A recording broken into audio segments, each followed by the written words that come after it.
Hey guys, I'm Katy Lipscomb. Let me show you how I created my newest rainbow wolf. I'm starting this vibrant wolf drawing by blocking out my colors in watercolor.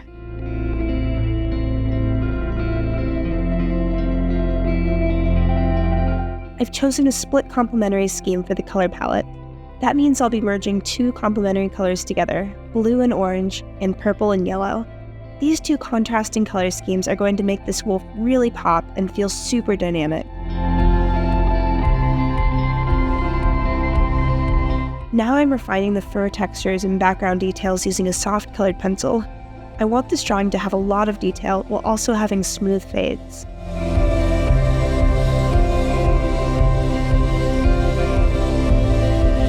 Lastly, I'm adding whiskers, stars, and fine details with a white gel pen.